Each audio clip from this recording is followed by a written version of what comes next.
నమస్కారం, welcome to Suman TV. నేను మీ anchor సిరి. విద్యార్థి గారా ఉద్యోగ బయటకెళ్ళు, ఈ ట్యాగ్ లైన్ ని శ్రీధర్ సిసి 100కి 100% నెరవేరుస్తుంది అని చెప్పడంలో ఎలాంటి సందేహం అయితే లేదు. అండ్ ఇప్పుడు మనతో పాటు ఉన్నారు శ్రీధర్ సిసి నుంచి లోకేష్ గారు. ఒకటి కాదు 2 ఉద్యోగాలు అయితే సంపాదించుకోవడం జరిగింది. ఇంతకీ అవి ఏంటి, దాని యొక్క ప్రిపరేషన్ మోడల్ ఎలా ప్రిపేర్ అయ్యారు, ఆయన ఎదుర్కొన్న స్ట్రగుల్స్ ఏంటి, ఈ వీడియోలో మొత్తం మనం కంప్లీట్ గా చూద్దాం. మిస్ అవ్వకుండా ఈ వీడియోని చూడండి.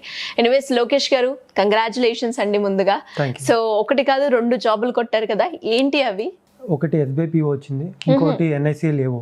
ఓ, సో ఫస్ట్ నాకు వచ్చింది ఆ పేపర్, ఆ రిజల్ట్ చూసుకోగానే మీకు కలిగిన ఫీలింగ్ ఏంటండి? అసలు ఒక 1 అవర్ వరకు ఫేస్ అయితే ఇలాగే ఉంది. ఓకే, అసలు నవ్వు అయితే ఆగలేదు, చాలా హ్యాపీగా ఉంది.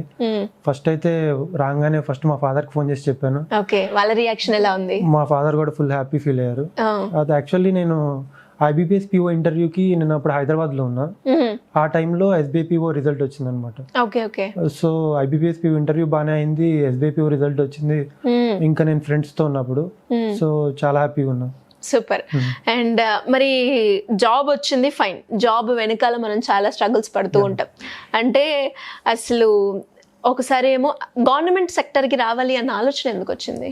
యాక్చువల్గా నేను మా ఫ్రెండ్స్ని చూస్తూ ఉన్నాను, IT సెక్టర్లో వాళ్ళని చూస్తూ ఉన్నాను. సో స్టేబుల్గా ఉండదు. అండ్ ఆల్సో నాకు కూడా గవర్నమెంట్ సైడే ముందు నుంచి ఇంట్రెస్ట్ ఎక్కువ. ఒకవేళ ఐటీలో ఎంతమంది ఎంత పని చేస్తున్నా సరే వాళ్ళకి గవర్నమెంట్ సైడే ఫైనల్లీ రావాలని ఉంటుంది. స్టార్టింగ్ IT బాగానే ఉంటుంది, ఆ తర్వాత జాబ్ స్ట్రెస్ ఎక్కువ ఉంటుంది. ఆబ్వియస్లీ గవర్నమెంట్లో కూడా ఎక్కువ ఉంటుంది, కానీ స్టెబిలిటీ అనేది చాలా మందికి అవసరం ఉంటుంది. సో గవర్నమెంట్ సైడ్ బెటర్ అని నేను అనుకున్నాను. ఓకే, అలా అని మీరు గవర్నమెంట్ సెక్టర్లోకి రావడం జరిగింది.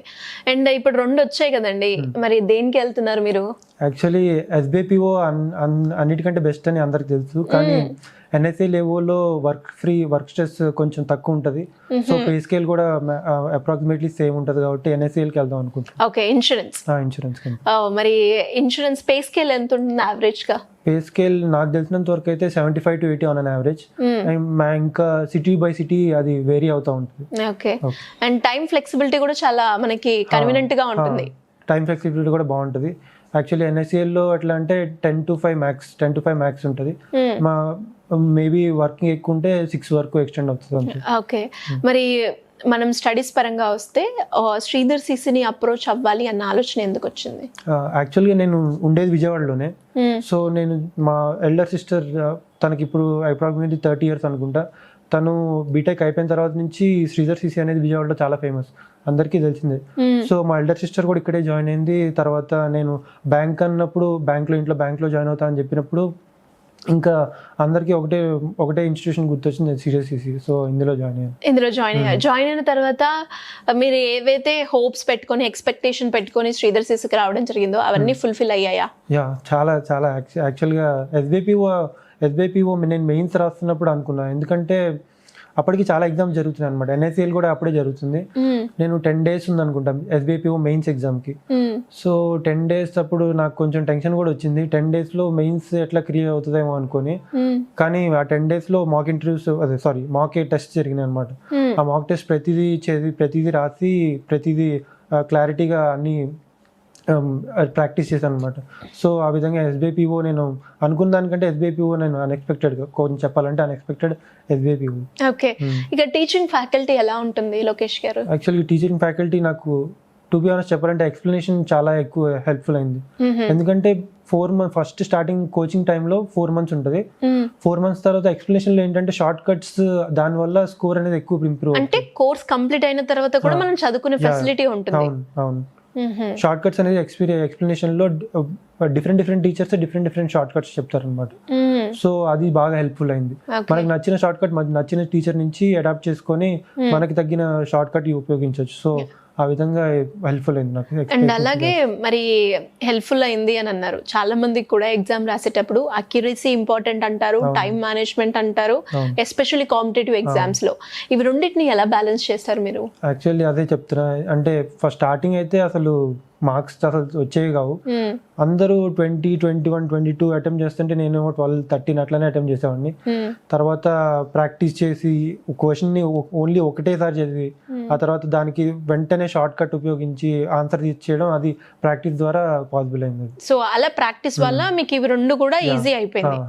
అండ్ మీరు అన్నట్టుగానే ఒక పాయింట్ అన్నారు కదా ఇంతసేపు, ప్రాక్టీస్ చేయకముందు నాకు చాలా తక్కువ మార్క్స్ వచ్చేవి అని. ఆ మార్క్స్ చూసినప్పుడు ఎప్పుడు డిమోటివేట్ అవ్వలే? లేదు, ఎందుకంటే యాక్చువల్గా స్టార్టింగే కాబట్టి నేను కొంచెం డిమోటివ్ ఏం అవ్వలేదు. ఆబ్వియస్లీ అందరినీ అడిగి కనుక్కుంటా ఉన్నాం, మీకు ఎన్ని అటెంప్ట్ చేశారు, ఎన్ని వస్తున్నాయని. సో వాళ్ళ దగ్గర నుంచి తీసుకొని, నా ఫ్రెండ్స్ ఉన్నారు బ్యాంకింగ్ ఫ్రెండ్స్, వాళ్ళ దగ్గర నుంచి మేము కలిసి చదివేవాళ్ళం. సో వాళ్ళ దగ్గర నుంచి కూడా హెల్ప్ తీసుకొని కొంచెం అయిపోయింది అది. ఓకే. అండ్ ఎస్పెషల్లీ ఎగ్జామ్స్ లో మనకి నెగిటివ్ మార్కింగ్ ఉంటుంది కదా, సో దానికి చాలా మంది స్టూడెంట్స్ భయపడిపోతూ ఉంటారు. మీరు ఎలా హ్యాండిల్ చేశారు? యాక్చువల్లీ ఇది మెయిన్, ఎందుకంటే కరెంట్ అఫైర్స్లో నెగిటివ్ ఉంటుంది, కానీ చాలా ఇదేంటి నేను కొంచెం రిస్క్ అయితే తీసుకున్నా కరెంట్ అఫైర్స్లో. ఎందుకంటే కరెంట్ అఫైర్స్ చదువుకున్నది వచ్చింది, కానీ మ్యాక్సిమం అయితే చదువుకోలేవి ఉన్నాయి. సో అందులో నేను 50-50 ఉన్నాయి, 70-30 ఛాన్సెస్ ఉన్నాయి. అవి కూడా కొన్ని పెట్టాను. సో కొన్ని రైట్ అయినాయి, కాబట్టి అది కొంచెం నాకు హెల్ప్ఫుల్ అయింది అది కూడా. ఓకే.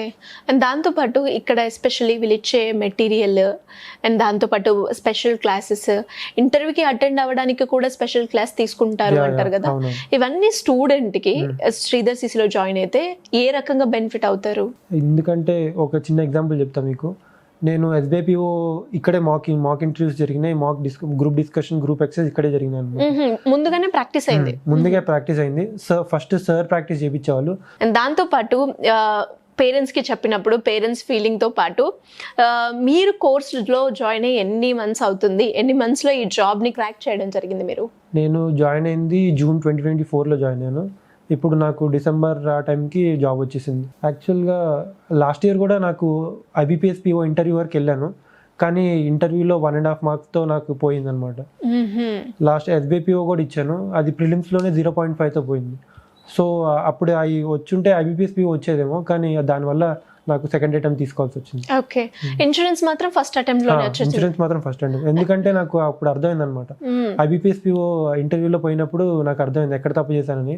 సో ఈసారి ఇన్సూరెన్స్ వచ్చినప్పుడు, ఎందుకంటే బ్యాంక్ కంటే ఇన్సూరెన్స్ లో కొంచెం stress free job, pay scale కూడా కొంచెం బాగుంటుంది. సో ఈ వచ్చిన ఆపర్చునిటీ వదులుకోకూడదని దీనికి కొంచెం ఎక్కువ కష్టపడ్డాను. Nice option. చాలా మంది కూడా ఇప్పుడు బ్యాంక్ వచ్చింది, ఇన్సూరెన్స్ వచ్చిందంటే ఆటోమేటిక్ గా అందరూ బ్యాంక్ కే వెళ్తూ ఉంటారు, కానీ మీరు ఇన్సూరెన్స్ ని చూస్ చేసుకున్నారు. ఎస్పెషల్లీ ఇన్సూరెన్స్ కి మనం ప్రిపేర్ అయ్యే ప్రాసెస్ లో సబ్జెక్ట్ డిఫరెంట్ ఉంటుంది, అండ్ ఇప్పటి వరకు తెలియంది, కాంపిటీషన్ ఉందా అంటే అది కూడా ఒక భయం ఉంటుంది. సో ఈ పారామీటర్స్ ని ఎలా చెక్ చేసుకున్నారు ఇన్సూరెన్స్ వైపు వెళ్ళడానికి మీరు?